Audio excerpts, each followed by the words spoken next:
नमस्कार मित्रों, मैं हूं आचार्य अंकित नोटियाल। स्वागत है आपका हमारे YouTube चैनल धर्मशास्त्र में।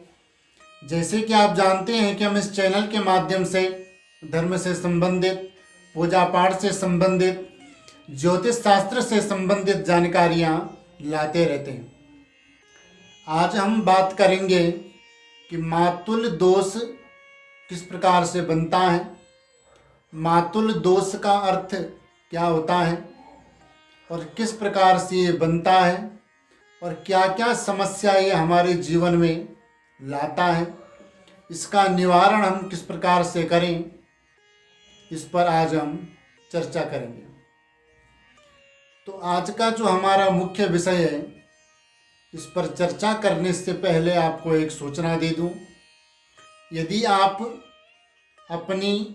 अपने बच्चों के जन्म कुंडली बनवाना चाहते हैं या उनके भविष्य के बारे में कुछ जानना चाहते हैं या उनके वैवाहिक जीवन से संबंधित, व्यापार या नौकरी से संबंधित प्रश्न, विवाह से संबंधित प्रश्न या घर में कलह कलेश अशांति बनी रहती होगी, इस प्रकार के कोई भी आपके प्रश्न हो तो आप कॉल के माध्यम से या व्हाट्सएप पर मैसेज करके आप अपना जो प्रश्न है आपका वो आप पूछ सकते हैं। कुंडली विश्लेषण का शुल्क लगता है, जो भी होगा आपको बता दिया जाएगा। आपका जो भी प्रश्न होगा, जो भी समस्या होगी, उसका निवारण आपको ज़रूर बता दिया जाएगा। अब हम बात करते हैं कि आज का जो हमारा मुख्य विषय है, मातुल दोष।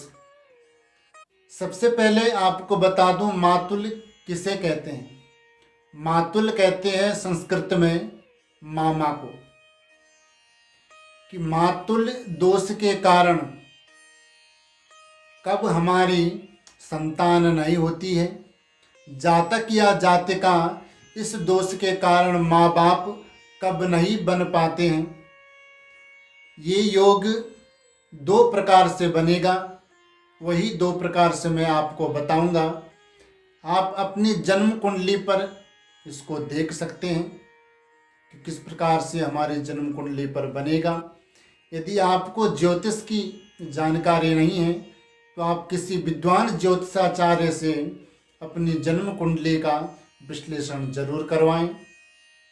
यदि ये दोष आपकी जन्म कुंडली में हैं तो इसका निवारण आप जरूर करवाएं।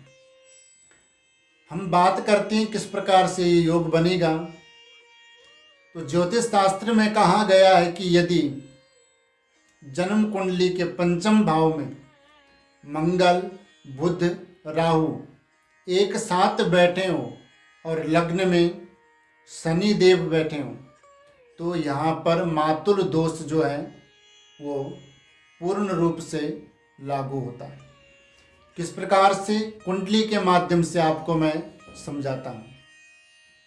यहाँ पर हमने एक लग्न चक्र बनाया है, पर हमने यहाँ पर कोई भी अंक नहीं लिखा है, तो इसलिए आपका कोई भी लग्न हो सकता है। लग्न यहाँ पर मायने नहीं लगता है। यहाँ पर ग्रहों की स्थिति क्या है, इससे ये योग बनेगा।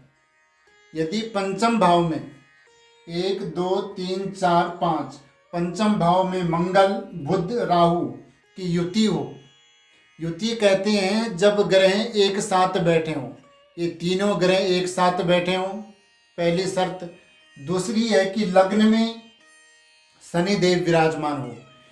यदि ये स्थिति आपकी जन्म कुंडली में बन रही है तो आप समझिए कि आपकी जन्म कुंडली में मातुल दोष है।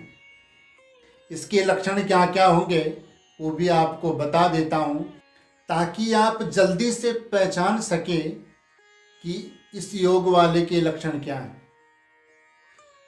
सबसे पहले जिसकी जन्म कुंडली में ये योग होगा उसको निसंतान रहने का दुख झेलना पड़ता है। उसकी संतान नहीं होती है।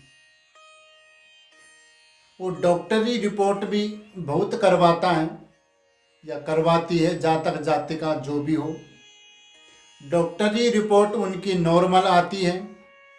डॉक्टर उनको साफ साफ कह देते हैं कि आपकी रिपोर्टें बिल्कुल नॉर्मल है, डॉक्टरी इलाज की आपको आवश्यकता नहीं है। आकर्षण के ये बड़े धनी होते हैं।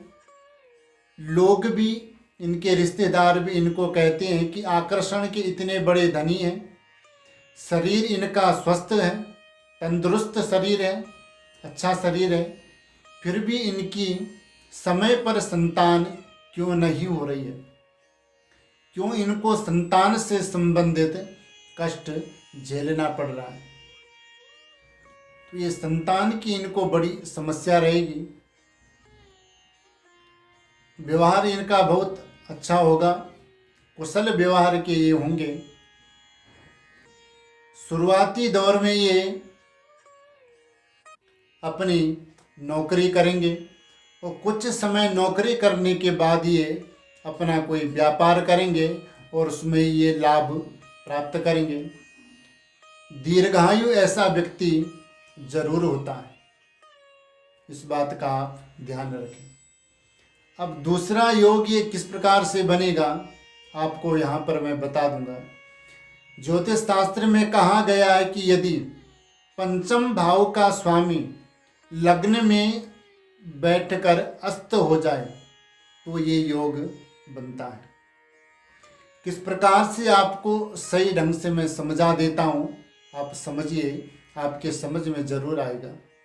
यदि पंचम भाव में मान लो आपकी मेष लग्न की जन्म कुंडली है, तो 1 2 3 4 5, तो यहां पर कौन हुए?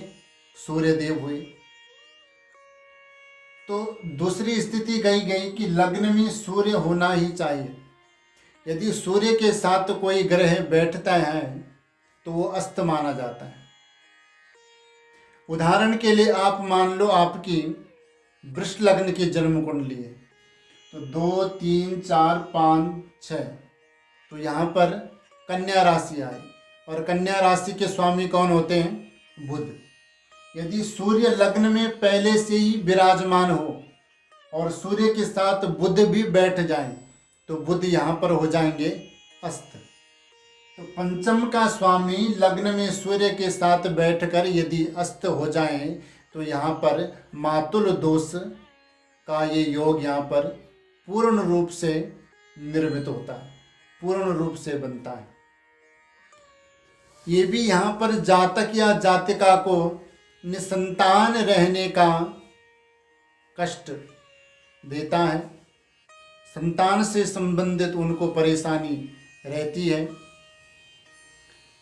विद्यावान वो होते हैं, गुणवान होते हैं, अध्ययनशील वो होते हैं, अध्ययन करने का उनको बड़ा शौक होता है, घूमने फिरने का भी उनको बहुत ज़्यादा शौक होता है, घूमने फिरने के बड़े शौकीन होते हैं ऐसे जातक या जातिका। 24 घंटे में से 2-3 घंटे ये धर्म कर्म के लिए, पूजा पाठ के लिए जरूर निकालते हैं। दान पुण्य करना इनको बहुत अच्छा लगता है, दान पुण्य ये अपने जीवन में करते रहते हैं। चरित्रवान ये बहुत अच्छे होते हैं और इनको अपने जन्म स्थान से दूर जाकर के इनको सफलता जरूर मिलती है। ये योग यदि किसी के जन्म कुंडली में तो हो तो ये स्थिति उन पर लागू जरूर होगी। ये 100 के 100% बिल्कुल सत्य है।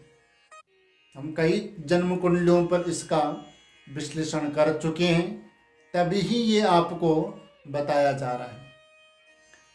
यदि जिन ग्रहों की हमने यहाँ पर स्थिति की दोनों योगों में, ये ग्रह यदि 0 अंश के हों या 28 या 29 अंश के हों यदि हमारी जन्म कुंडली में, तब ये योग यहाँ पर लागू नहीं होगा, तब ये योग यहाँ पर कैंसिल हो जाएगा और आपकी अच्छे से सही समय पर संतान प्राप्ति का सुख आपको जरूर मिलेगा। पर यदि ये दोष आपकी जन्म कुंडली में हैं और ये ग्रह भी अच्छे अंश के हैं, तो तब आपको सोच विचार के इन ग्रहों से संबंधित उपाय करने चाहिए। उपाय हम अभी नहीं बताएंगे इसमें, क्योंकि अभी इन योगों की श्रृंखला चलेगी। तब जितने योग ये बताए जाएंगे जिनके कारण संतान संबंधित परेशानी हमें झेलनी पड़ेगी, तब उसके बाद इनके जो उपाय होंगे उनकी श्रृंखला आप तक पहुंचाई जाएगी। तो जिस प्रकार से मैंने बताया आपकी समझ में ज़रूर आया होगा। यदि समझ में नहीं आया तो आप व्हाट्सएप पर मैसेज करके पूछ सकते हैं। और यदि कोई फलित में ज्योतिष सीखना चाहता है तो इच्छुक व्यक्ति संपर्क कर सकता है। तो आज के लिए इतना ही। जिस प्रकार से मैंने आपको बताया आपके समझ में आ गया होगा, तो हमारे चैनल को सब्सक्राइब करें, लाइक करें, बेल आइकन का बटन ज़रूर दबाएं ताकि सभी नोटिफिकेशन आपके पास ज़रूर आते रहें। कमेंट करके ज़रूर बताएं, शेयर ज़्यादा से ज़्यादा करें ताकि सभी तक ये जानकारी पहुंच सकें। मिलते हैं एक नए योग के साथ, तब तक के लिए जय जय श्री राधे श्याम।